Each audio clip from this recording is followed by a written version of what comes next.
Okay, are we all ready?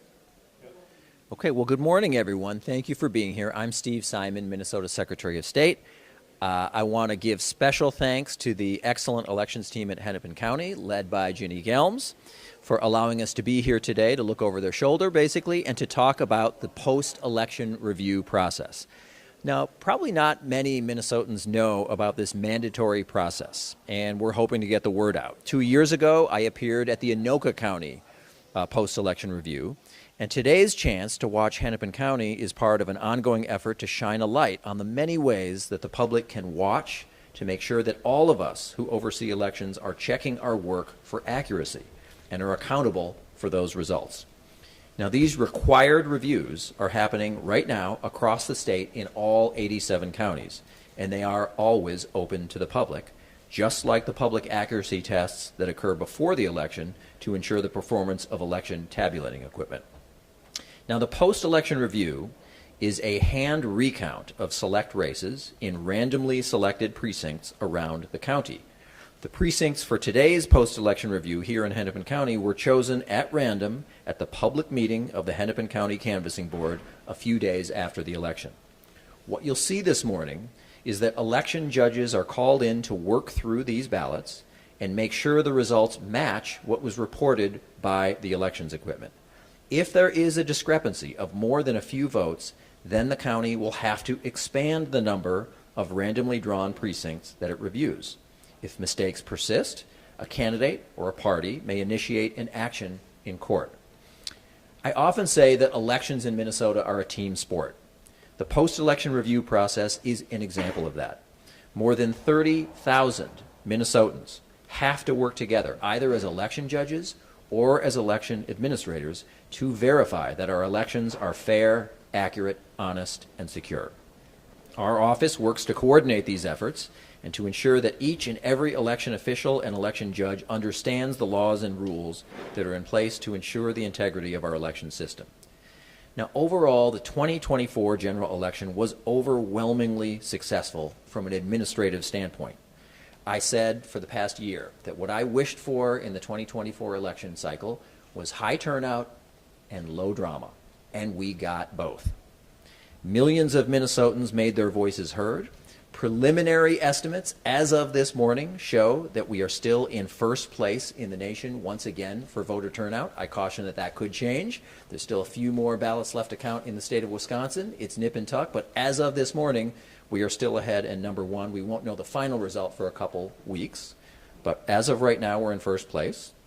And as I hoped, our polling places, about 3,000 of them, by the way, were by and large an oasis of calm, as they typically are. We had no reports of unusual threats or threat levels or harassment or intimidation aimed either at election judges or poll workers or aimed at voters. This has been, of course, an intense election. And that's not a problem. That's not a bad thing. Of course, the stakes were high.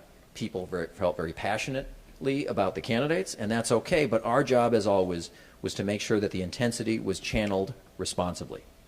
Today is a reminder that the 2024 election process is not over yet. Mandatory post-election reviews like this one are still underway all over the state of Minnesota. They are a critical safeguard to ensure accuracy. Our office will certify statewide election results on Thursday at a meeting of the State Canvassing Board. But even that certification is not necessarily the end of the process. The certification could always be the subject of a court challenge. The point is, there are many avenues for self-review, self-correction, and even outside challenges, all with the goal of making sure that we get it right. At this point, I want to thank you for attending, and I'll stand for any questions.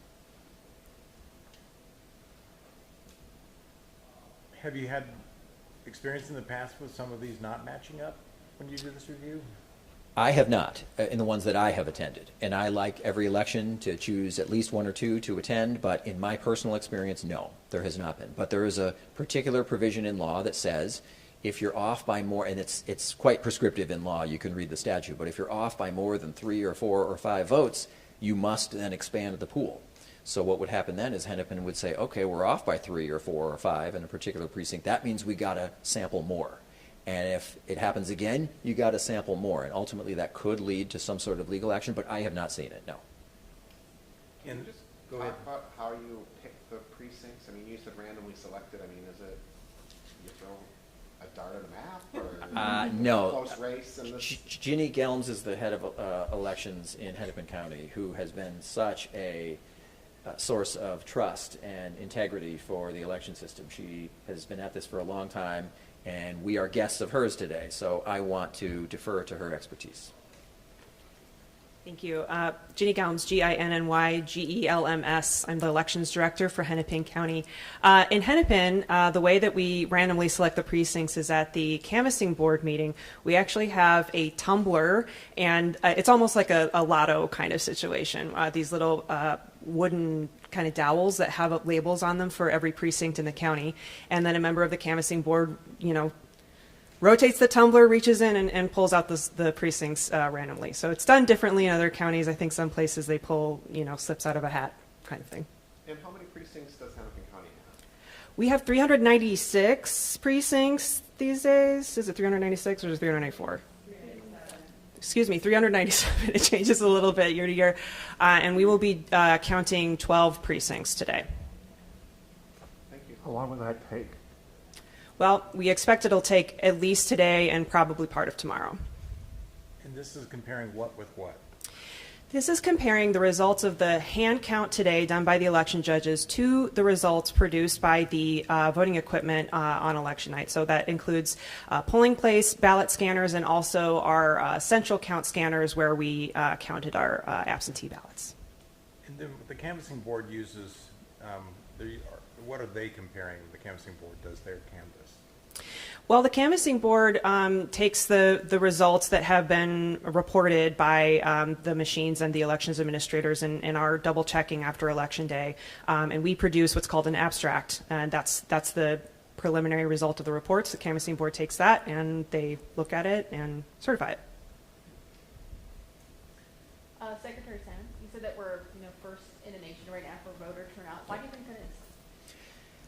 I think there are a lot of reasons. One is sort of the evergreen reason, regardless of election cycle, which is that we have both really good laws in Minnesota and a really good, strong pro-voting culture. By laws, I mean things that have been on the books for 50 years.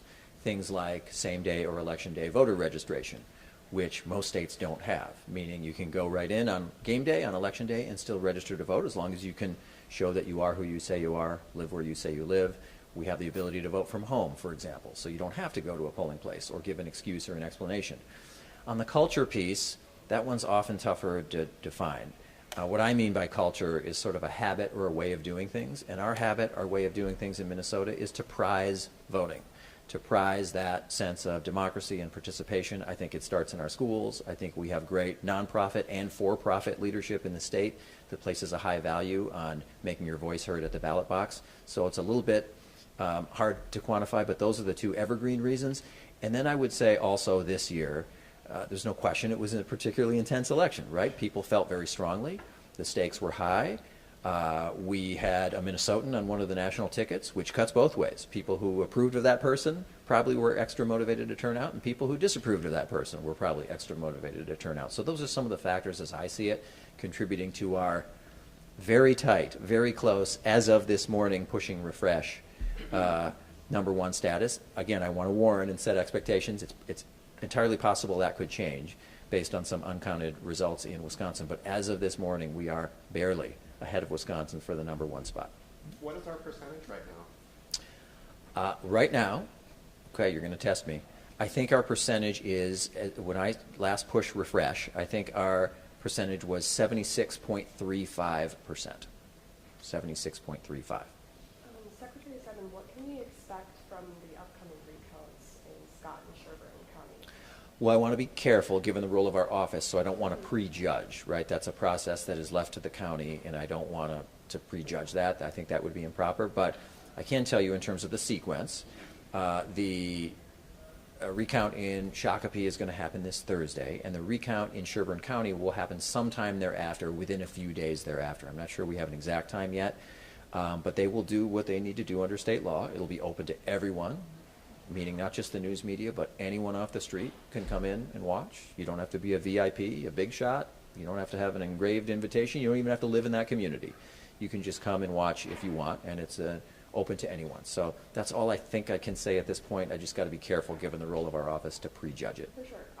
On a statewide level, how common are these recounts? I think we've seen a lot more scrutiny this year, Yeah. years prior, but I mean, how common is this process? I'd say we're just at about par here. I mean, there are usually at least one or two or three. Sometimes there are more. I can recall several election cycles just in the last couple decades where there were 3 or 4 or more recounts going on for legislative seats, not to mention municipal and other things like that. So this is, no more or no less. It's roughly typical, I would say. Your office has been asked by the Republicans, have asked your office to investigate some of the discrepancies in these tight recount counties. Is that a role you guys even have? Right. We're not an investigatory body. We don't have guns and badges. We don't have subpoena power. We don't have that kind of authority. But, this is a county-specific process, and they're going to do what they have to do under the law, which is open everything up, including opening everything up to the public, who can come and watch and decide for themselves what ought to happen. And just for perspective, the 11 unregistered voters, I think, in Hubbard County, how does that compare to the total number of voters statewide? Right. Well, right now, as of this morning, again, not that I'm obsessed with the number or anything, as of my last push of refresh, I think we were at, we were at 3,272,000 and change voters.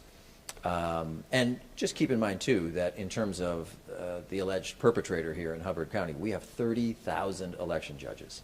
99.999% of them do their jobs well, legally, conscientiously, thoroughly.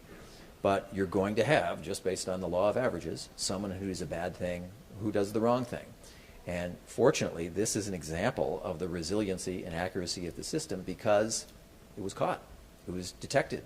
It was determined that there were 11 people who weren't properly registered. And so this is an example, actually, of the system working in the sense of it being detected. And this person, if the allegations are true, will be brought to justice, as he should be. This is a very serious crime.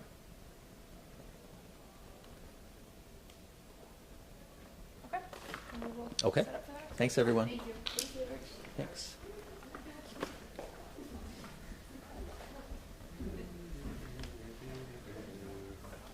I think we don't need the box. Down here. Moving around.